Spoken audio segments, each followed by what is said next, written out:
The outfit was beautifully designed, and later we sort of changed it a little because standards and practices said that it was a little too revealing. It's so hard to believe that nowadays, but it was. Some people become well known because of their legs or other body parts that are kind of glamorous, but a belly button, for goodness sake?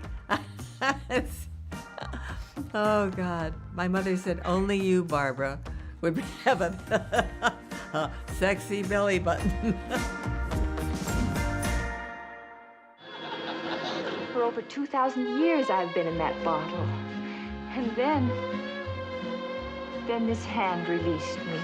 In the mid-60s, Barbara Eden became a household name, starring in the classic sitcom I Dream of Jeannie.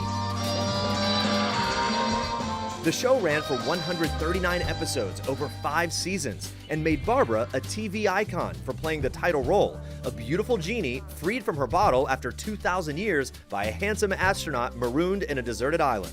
I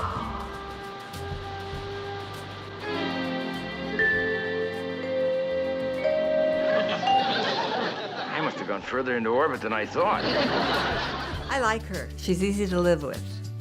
She really is. I like her a lot. And I think what makes me so happy is that so many people around the world like her. Not me. They like that character. And they like the show for what it is. And it takes people out of themselves and into another world. And I appreciate that. I like it very much. Barbara's first big break came in 1955 as a recurring sketch performer on The Johnny Carson Show. Baba. Bobo. Baba, I want you to meet my best friend, Boo. Boo-Boo, my fiancé, Baba. Over the next 10 years, she appeared in nearly 20 films and 24 TV shows, including 2 seasons of How to Marry a Millionaire. Like your friend Loco, that Eddie, always talking about his yacht. Did you ever see it? Sure. One night he let me row it across the lake in Central Park. Then in 1965, Barbara landed the lead in I Dream of Jeannie after sitting down for tea with show creator Sidney Sheldon. I had been reading in Variety, in the Hollywood Reporter, about Sidney and about him testing all these gorgeous brunettes and tall, all tall, and they were all Mediterranean. Italy, Greece, Israel, all but beautiful. And they were all beauty contest winners. And I thought, well, that's not for me. It's a different kind of part. And then my agent sent me the script, and I read it, and I recognized immediately what it was. And Wilt called me and said, did you like the part? And I said, yes, I think it's great. And he said, well, they want you for it, and they want you to have tea with Sidney Sheldon, and that's the only caveat that we have. I said, do they know what I look like? I mean, they weren't looking for me in this part. He said, well, they must have found you because you're, they want to do it. So I went down and I had tea at the Beverly Hills Hotel with Sidney, and I got the part. That was it. But soon after winning the role, Barbara thought she lost it, because after 7 years of marriage to her first husband, actor Michael and Sarah, the happy couple learned they were expecting their first child. Now all of a sudden, the same day that Jeannie sold, the doctor told me I was pregnant. So I immediately called Sidney, because I knew they had to replace me. And I called and said, I want to talk to you, please. And he said, well, I can't do it now. We're going out to dinner. He said, can you? I said, I really have to talk to you. So he told me, he wasn't too far away. He was having dinner at someone's home. So I drove over there, and he went into the man's little office, at the side. And he looked at me, and he said, you're pregnant. And I said, yes, and I can't do your show, and I'm so sorry, but I wanted to let you know. And his face dropped because he was joking, And he said, oh, no. I said, I'm so sorry, but we've tried so long and I'm so happy, you know. So he said, well, you go home and we'll talk about this. We'll find out. Well, God love him. He got to work, got it together. We did the first 13 shows with me pregnant. I was a walking tent. I think I had so many gauzy things hanging down. But it was one of the happiest times of my life. Barbara gave birth to her son, Matthew, in August 1965, only 3 weeks before the I Dream of Jeannie premiere. I don't know if it changed me. I'm not that introspective. I just know that it was the most wonderful thing that ever happened to me. It's a miracle having a baby. You know, and having this little creation. It was, I get goosebumps when I think about it. It's the loveliest, for me at least, thing that could happen in my life. But nearly 20 years later, Barbara received heartbreaking news when she learned her only child had developed a serious drug problem, something he'd been secretly struggling with for most of his teenage years. We didn't recognize the behavior, the sleeping and the, anger that would come up all of a sudden of this charming, darling boy. I was scared to death. I didn't know what to do. You can't do it. He has to do it. He was too young to think he needed to rehab or help. So that was the worst time, actually. He was such a beautiful in and out human being.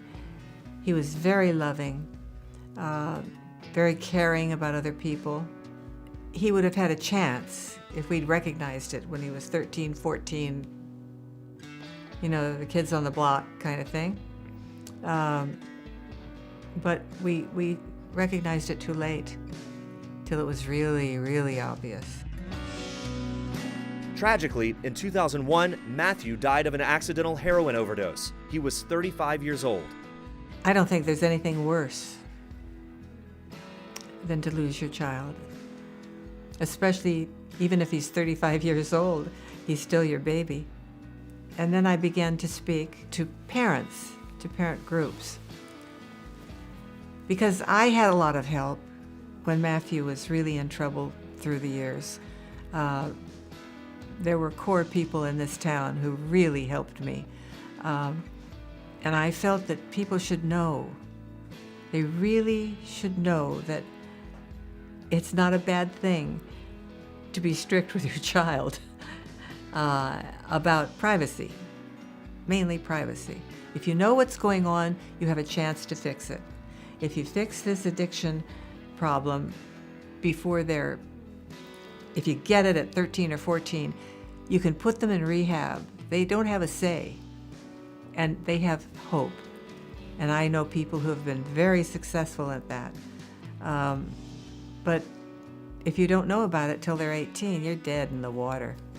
You try, it's all up to them, and you just have to hold your breath. It's a wonder that he lived to be 35.